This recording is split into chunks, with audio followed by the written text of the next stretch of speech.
என் அன்புக்குரியவர்களே, இப்போ இந்த ஏற்ற காலம் எத்தனை உங்கள்கிட்ட பேச போகிறேன். ஏற்ற காலம், right time is very important when it is connected with blessing. ஆமென். எதையுமே நீங்கள் சரியான நேரத்தில் செய்வது தான் அது சரியான ஆசீர்வாதம். சாப்பாடு கொடுக்கும்போது கூட திமிங்கலங்களுக்கு ஏற்ற வேளையில் தான் தருவாராம். எப்படி தேவன் பாருங்க. ஆமாம், கொஞ்சம் முன்னாடியே கொடுத்துட்டா அது என்ன செஞ்சிடும்? நம்மளை மாதிரி தூக்கி ஃப்ரிட்ஜிலலாம் வைக்காது. அது பாட்டுக்கு தட்டி விட்டுட்டு போயிட்டே இருக்கும். என்னம்மா இன்னும் 2 மணி நேரம் கழிச்சு உனக்கு பசிக்குமே, அவர் தருவார். ஏன்னா அதுக்கு தெரியும், எனக்கு பசிக்கிறப்ப தான் நான் சாப்பாடு சாப்பிடுவேன். அப்போ தேவன் என்ன செய்வார்? முன்னாடி கொடுத்தா இது சாப்பிடாது, இல்லை வேஸ்ட்டு, இல்லை சாப்பிட்டாலும் செரிக்காது. அதனால ஏற்ற வேளையில் ஆகாரம் தருகிற தேவன். கைத்தட்டுங்க ஒருத்தவருக்கு. ஆமென், ஆமென். ஏற்ற வேலை எவ்வளவு முக்கியமானது 2 வசனம் பேச விரும்புகிறேன். சங்கீதம் 104:27. சீக்கிரம், நான் நிறைய பேசுவேன். ஏற்ற வேளையில் ஆகாரத்தை தருவீர் என்று அவைகள் எல்லாம் உம்மை நோக்கி காத்திருக்கும். பார்த்தீங்களா? ஏற்ற வேளையில் அவருக்கு பேர் என்னவா? ஏற்ற வேளையில் ஆகாரம் தருகிறவர். அப்ப ஆகாரம் எந்த டைம்ல சாப்பிடணும் சொல்லுங்க? உடம்புல ஸ்ட்ரென்த் வரணும்னா இல்லை, ஏற்ற வேலையில் ஏன் சாப்பிடணும் தெரியுமா? ஏற்ற வேலையில் சாப்பிட்டா தான் உடம்புல அது எனர்ஜியாக மாறும். பிரசங்கில் ஒரு வசனம் இருக்குது, 10:17. நான் அடிக்கடி ரொம்ப வருஷமாக இந்த வசனத்தை தியானிக்கிறேன், ஆனால் கடைபிடிக்கத்தான் முடியல. ஆமென், பிரைஸ் காட். வாசிங்க. ராஜா குலமகனுமாய் பிரபுக்கள், ராஜா குலமகனுமாய் பிரபுக்கள் வெறிக்க உண்ணாமல் பெலன் கொள்ள ஏற்ற வேளையில் உண்கிறவர்களுமாய் இருக்கப்பட்ட தேசமே. பெலன் கொள்வதற்கு எப்ப சாப்பிடணும்? சரியான டைம்ல சாப்பிடணும். இப்ப சரியான டைம் நான் பேசிக்கிட்டு இருக்கிறேன். I am preaching the right time. Amen, amen. Not the appointed time. குறித்த காலம் வேறு. அது ரெண்டுக்கும் இருக்க வித்தியாசத்தை நான் அடுத்து பேசுறேன். ஏற்ற காலம் வேறு, குறித்த காலம் வேறு. ரெண்டையும் நீ கன்ஃபியூஸ் பண்ண வேணாம். காலங்களை பற்றி கர்த்தர் சித்தம்னா தொடர்ந்து படிப்போம்.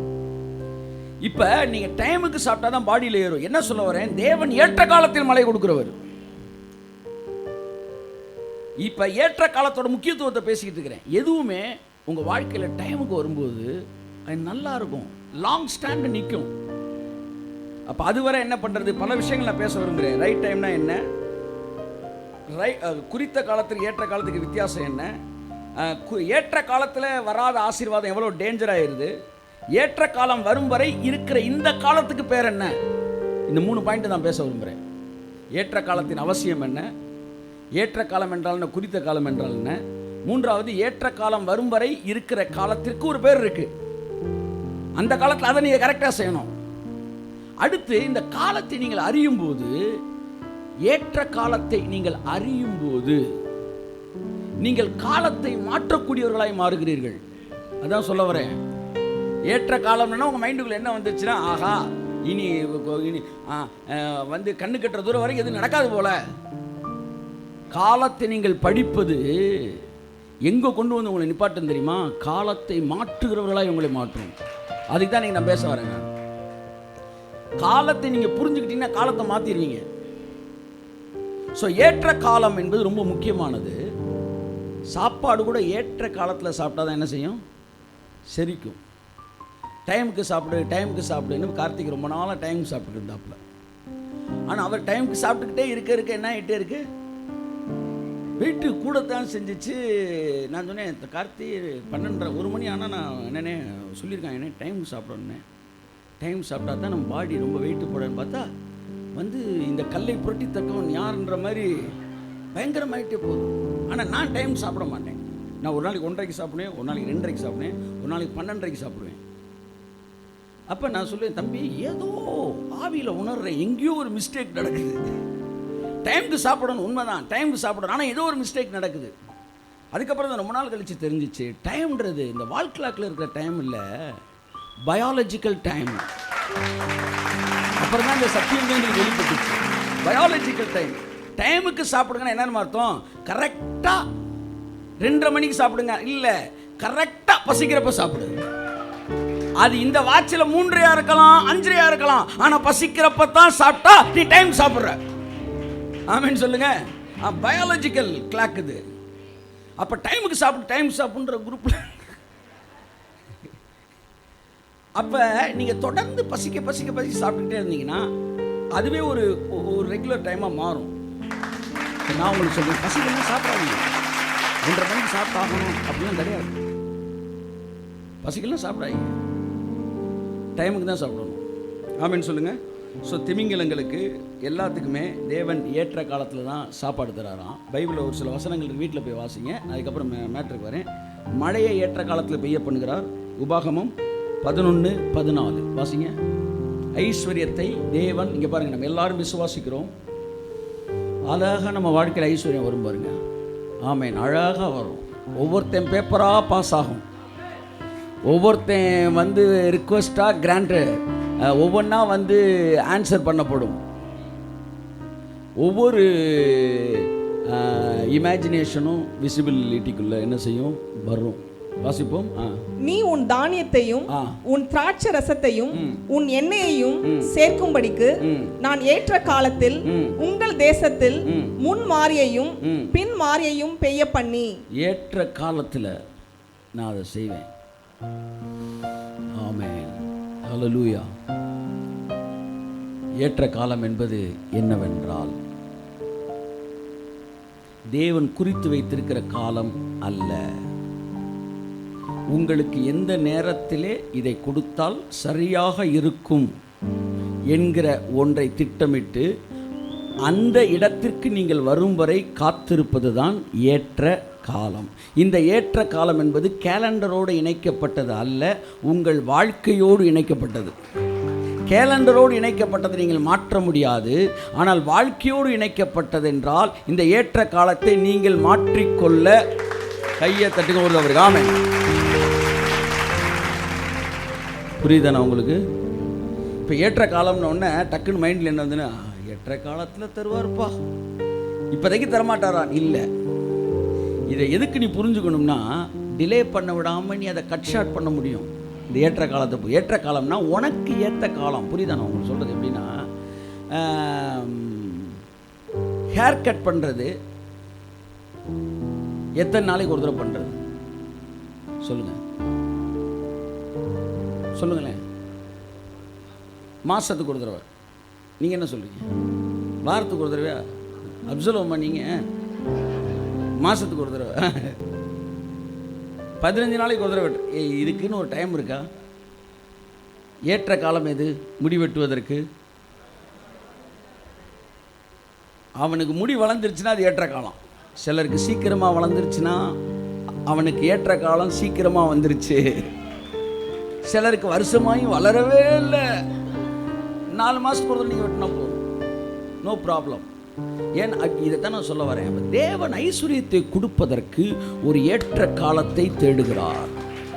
இந்த ஏற்ற காலம் நீங்கள் நினச்சா ப்ரீபோன் பண்ணலாம், நீங்கள் நினச்சா போஸ்ட்போன் பண்ணலாம். ஏற்ற காலம் என்பது உங்கள் கையில் இருப்பது. கானானுக்கு போகிறதுக்கு 40 நாள் ஒரு காலமாக இருந்துச்சு. அந்த காலத்தை எக்ஸ்டெண்ட் பண்ணது யார்? இவன் தான். 40 வருஷம் ஆகிட்டான். நான் உங்களுக்கு சொல்கிறேன், உங்கள் ஆசீர்வாதத்தின் காலத்தை, அது நிரப்பப்படுகிற அந்த காலம் உங்கள் மெச்சூரிட்டியோடு, உங்கள் வாழ்க்கையோடு, உங்கள் விருப்பத்தோடு இணைக்கப்பட்டு இருக்கிறது. நீங்கள் எந்த அளவு இந்த ஐஸ்வர்யத்திற்கு பயன்படுத்துகிற ஒரு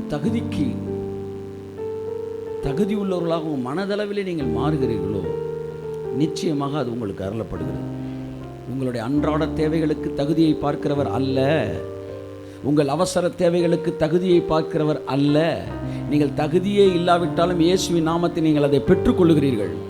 நான் பேசுவது அவசர தேவை, அன்றாட தேவை, டெய்லி தேவை. உங்களுடைய குறைவுகள் நிறைவாவதே கிடையாது. அது it's at any time you can receive it. Amen. ஆபத்து காலத்தில் என்னை நோக்கி கூப்பிடு, அப்பொழுது ஏற்ற காலத்தில் உனக்கு நான் சொல்லலை, அப்போ இம்மிடியேட்டாக உனக்கு சரி பண்ணிடுறேன். நான் பேசுறது இந்த சூப்பர் அபண்டன்ட். கை தட்டுங்க ஒரு தவறுக்கு. ஆமென். அப்போ ஒரு மனிதன் அதற்கு ஏற்ற மனிதனா இருக்கிறானா? இல்லாட்டி எதுக்கு அதை வாங்குறான்? எதுக்கு வாங்குறான்? Behind that there something must be there. ஒரு பர்பஸ் இருக்கணும். அப்போ எத்தனை பேர் சூப்பர் அபண்டன்ட் ப்ராஸ்பரிட்டியை விரும்புகிறாமேன்னு சொல்லுவோம்? தேவன் வந்து அதற்கான ஒரு பேஸ்மெண்ட்டை நமக்குள்ளே பார்த்து நம்ம மேலே வைக்கிறார். இப்போ புரிகிற மாதிரி சொல்லணும்னா, பால்காரன் வேகமாக வந்து பாலை பிடிச்சிட்டு ஊற்றுறதுக்கு ரெடி ஆகுறாரு. உடனே நீங்கள் வந்து பாத்திரத்தை என்ன செய்கிறீங்க? பிடிக்கிட்டவொன்னே ஊற்றுவார். நீங்கள் பாத்திரம் கழுவுலன்னு டக்குன்னு என்ன செய்கிறீங்க? ஒரு 2 மினிட்ஸ் கழுவுறீங்க. இப்போ பால் ஊற்றுறவருக்கு எவ்வளோ நேரம் டிலே ஆகுது? ஒரு 2 மினிட்ஸ் டிலே ஆகுது. இந்த டிலே ஆகுறது பால்காரரால உங்களாலையா?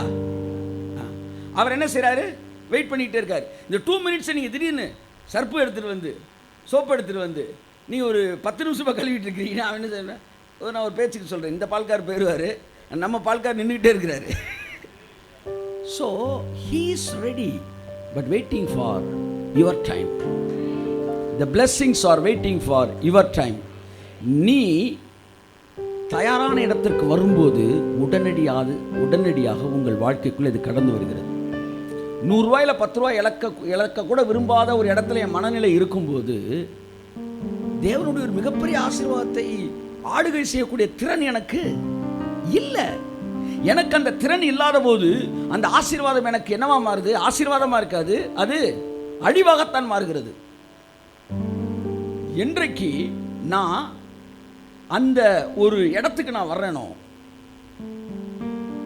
40 வருஷம் ஆனால் இட்ஸ் அப் டு யூ, 4 வாரம் ஆனால் இட்ஸ் அப் டு யூ. உங்கள் மனது அந்த இடத்திற்கு வரும்போது you are fit for that extraordinary blessing. அதைத்தான் தேவன் இப்போ நமக்குள்ளே ஏற்படுத்திக்கிட்டு இருக்கிறார். இந்த நாளெல்லாம் அவர் வர்றதுக்கு தடையெல்லாம் கிடையாது, தடையெல்லாம் முடிஞ்சிருச்சு. தேவன் வந்து உங்களுக்குள்ளே ஏதோ ஒன்று செஞ்சுக்கிட்டு இருக்கார் சார். ஏதோ ஒரு சிலபஸ் என்ன செஞ்சுக்கிட்டு இருக்கு? ஓடிக்கிட்டு இருக்கு.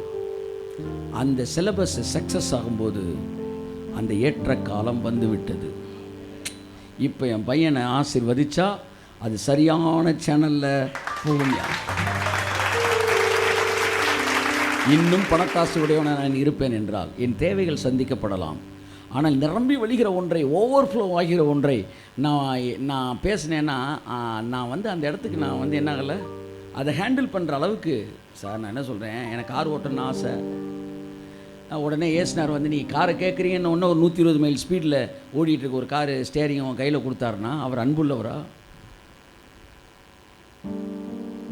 அப்போ you need how to handle it. You need the knowledge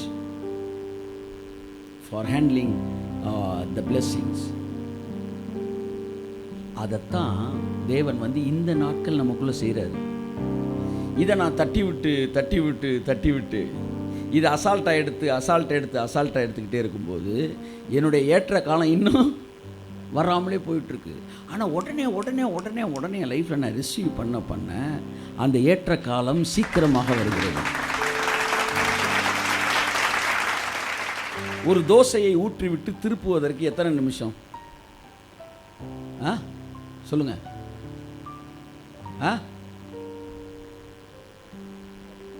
சொல்லுங்க. ஒரு செகண்ட்லாம் நீங்கள் கரண்டியை உள்ள விட்டீங்கனாலே மாவாகி போயிடும். சொல்லுங்க, எவ்வளோ நேரங்க? 3 நிமிஷம். சரி, 1 நிமிஷமா? உடனே தோசையை ஊற்றிட்டு ஒருத்தன் ஒரு கரண்டி எக்ஸ்ட்ராவே ஊற்றிட்டு நீங்கள் சொல்லிட்டீங்கன்னு 1 நிமிஷத்துக்கு இப்படியே பார்க்குறான். பார்த்துட்டு அக்கா சொல்லிட்டாங்க 1 நிமிஷம் ஆயிடுச்சு, தாமதமின்றி அப்படின்னு சரட்டுன்னு கரண்டியை உள்ள விட்டான்னா,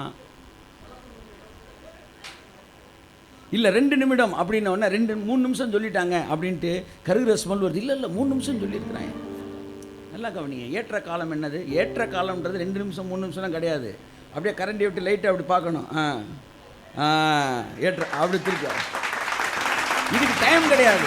இதுக்கு அந்த மாவு எவ்வளவு சீக்கிரமாக தன்னை விட்டு கொடுத்து வந்து மிங்கிள் ஆகி ஃப்ளெக்சிபிள் ஆகி அந்த இடத்துக்கு ஏற்ற மாதிரி மாறுதோ அவ்வளவு சீக்கிரமாய் தேவனுடைய ஆசீர்வாதம் உன்னுடைய வாழ்க்கைக்குள் கடந்து வருகிறது. எவ்வளவு சீக்கிரமாய் உன்னுடைய மனது தேவனுடைய வார்த்தைக்கு ஃப்ளெக்சிபிளாக மாறுதோ அவ்வளவு சீக்கிரமாய் தேவனுடைய மிகப்பெரிய திட்டங்கள், the huge plans, huge blessings, the super abundant blessing உங்கள் வாழ்க்கைக்குள்ள சரமாக இறங்குது. ஆமென், ஆமென். ஸோ ஏற்ற காலம் என்பது அது உங்கள் மனதோடு இணைஞ்சது. வசனத்தை தள்ளி தள்ளி தள்ளி தள்ளி தள்ளி விட்டு 40 வருஷமாக கானானுக்கு வராதவனும் இருக்கிறான்.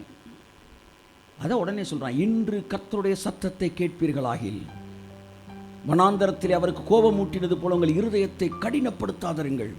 வனாந்தரத்தில் வாழ்ந்தவர்கள் இருதயத்தை கடினப்படுத்தினால பால் 40 வருஷமாக ரிட்டர்ன் ஆகிட்டே இருக்கு.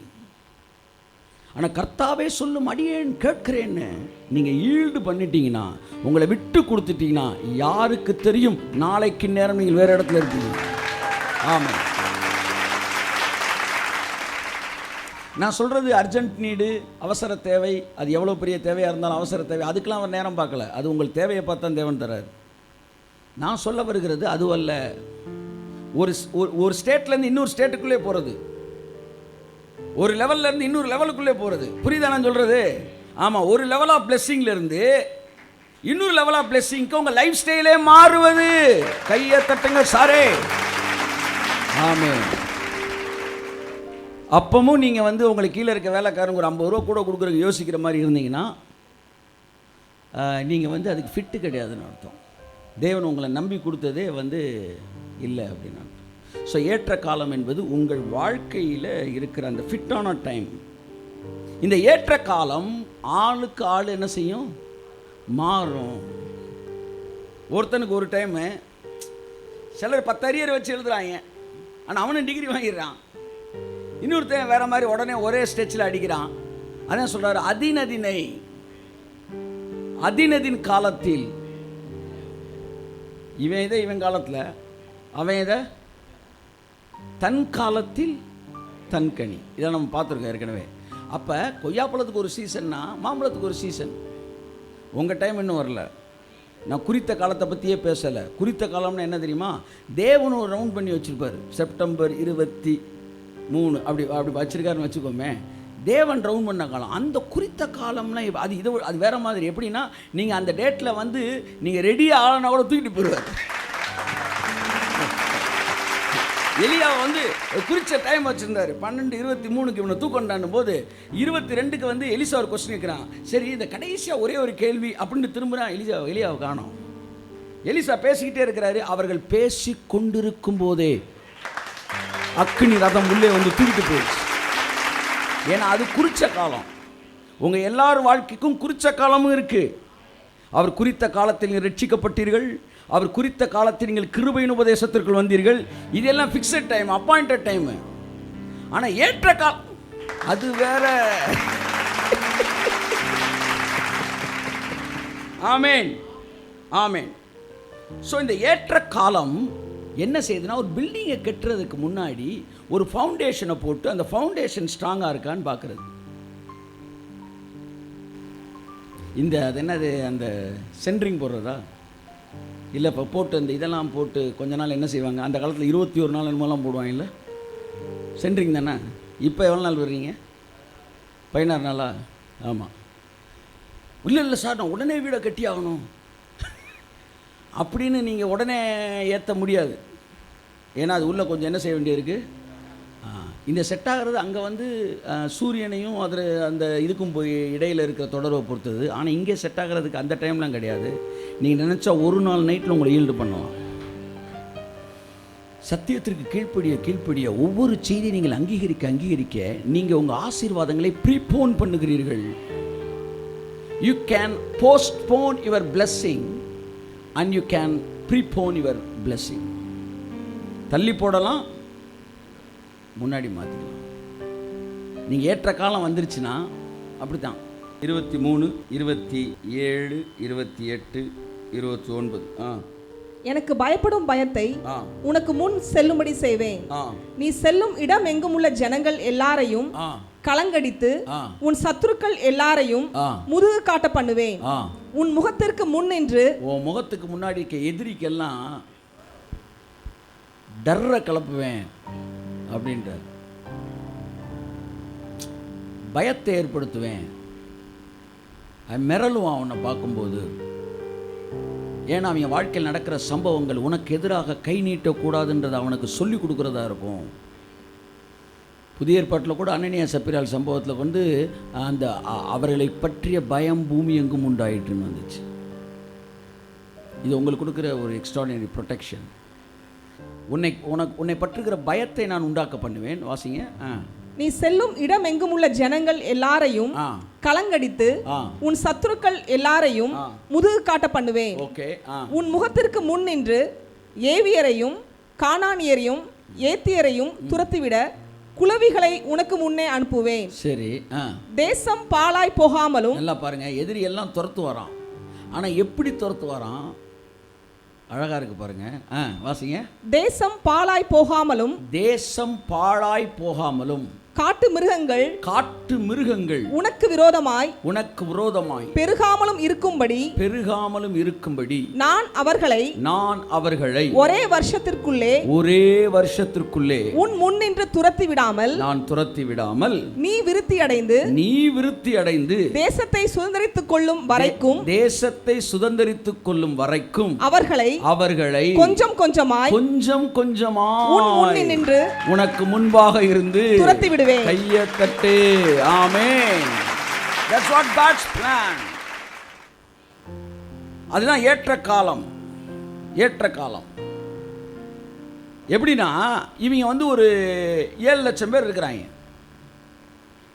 வெளியே வரும்போது 45 லட்சம் பேர் இருக்காங்க. ஆனால் அந்த ஏரியா வந்து ஒரு 10 கோடி பேர் இருக்கிற ஏரியா. இப்போ இந்த 45 லட்சம் பேர் அவனை துரத்துறதுக்கு பவர் இருக்கான்றது இங்கே விஷயமே கிடையாது. ஏன்னா தேவன் இருக்கார். ஒரே ஆளை துரத்துற மாதிரி துரத்திடுவார்.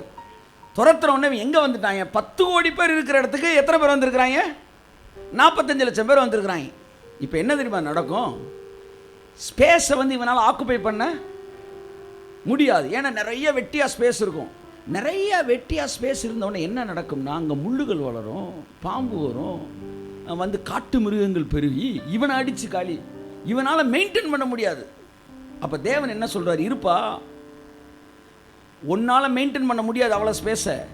அதனால் நீ பெருகுனா தான் இதை மெயின்டைன் பண்ண முடியும். அதனால் நீ வர வரைக்கும் மெயின்டைன் பண்ணுறதுக்கு அவனை நான் வச்சுருக்கிறேன்றார். புரியுதா உங்களுக்கு? ஆமாம். இப்போ நீங்கள் சொல்கிறீங்களா இப்படி இருக்காங்க, வந்து எதிரிகள் புறஜாதிகள்லாம் இப்படி இருக்காங்கன்னா இடத்த மெயின்டைன் பண்ணுறதுக்கு தான் வச்சுருக்காரு.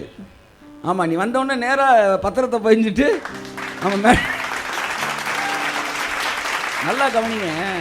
அதுக்கு ஒரு வேறு ஸ்பிரிச்சுவல் மீனிங்லாம் இருக்குது. இமீடியட்டாக கிடைக்கிற விஷயங்கள். காட்டு மிருகங்கள் என்பது எதிரிகள் பிசாசையும், காட்டு மிருகங்கள் என்பது நமக்குள்ளே இருக்கிற செல்ஃபை பற்றியும் குறிக்கப்படுகிறது என்று நான் யாத்திராம் புத்தகத்தில் நான் எழுதியிருக்கிறேன். வீட்டில் போய் வாசிங்க, வச்சுருக்கிறவங்க. என் அன்புக்குரியவர்களே, இப்போ என்னென்னா தேவன் கொஞ்சம் கொஞ்சமாக தான் துரத்துறாராம். ஏன்னா இவன் விருத்தி அடையணும். அது வந்து ஒரு ஒரு எழுத்தின் பிரகாரமான விருத்தி. அந்த விருத்தி வந்து அடையத்தான் அவனால் ஸ்பேஸை வந்து ஆக்குப்பை பண்ண முடியும். ஆனால் ஸ்பிரிட் வேர்ல்டில் உங்கள் மைண்டில் ஏற்படுற விருத்தி எவ்வளவு எக்ஸ்பேண்ட் ஆகுதோ அந்த அளவிற்கு தேவன் அவங்கள துரத்துகிற ஸ்பீடு அதிகமாகிக்கிட்டே இருக்கும். ஆமென். ஸோ எதை பேலன்ஸ் பண்ணி உங்களை தூக்குறாரு தேவன்? உங்களுடைய விருத்தி, உங்களுடைய இன்னர் கன்ஸ்ட்ரக்ஷன், இன்பில்டு, உங்களுடைய வந்து கன்ஸ்ட்ரக்டிவ் லைஃபு, உங்களுடைய அஸ்திவாரம் போடப்பட்ட எண்ணங்கள், வாழ்க்கை, தேவனுடைய வார்த்தைக்கு கீழ்ப்படுகிற தைரியம், ஆமாம், கொடுப்பதை குறித்த தைரியம், வர்றதை பார்த்துக்கோண்டா. ஆமாம், கர்த்தருக்கு கொடுத்த ஒன்று பிச்சைக்காரன் ஆயிர என்கிற இடத்திற்கு வந்து தைரியமாக நான் கேட்ட வார்த்தையில் ஸ்திரப்பட்டவனாய் மாறும்போது, அதான் பைபிள் சொல்லுது, விவசாயி வந்து ஒரு உழுகிறவன் வந்து உழுது பயிரிட்டு முன்மாரியும் பின்மாரியும் வரும் வரை பொறுமையோடு காத்திருப்பது போல ஒரு மனிதன் விதைத்து விட்டு, தேவனுடைய வார்த்தையை வந்து விதைத்து விட்டு ஒரு ஊழியக்காரன் அந்த ரிசல்ட்டுக்கு வெயிட் பண்ணணும். ஒரு மனிதன் வந்து தன்னுடைய வாழ்க்கைக்கான காணிக்கைகள், விதை என்று சொல்லப்படுகிற விஷயத்தை விதைக்கும் போது, இன்னைக்கு விதைச்சிட்டு நாளை காலையில் வராட்டினா கூட சரியான நேரத்தில் எனக்கு நான் விதைச்சது வரும்டா என்கிற எதிர்பார்ப்போடு காத்திருக்கும்படிக்கு அவர் உங்கள் இருதயத்தை ஸ்திரப்படுத்துவார். அப்படி பேசுறான் யாக்கோபு.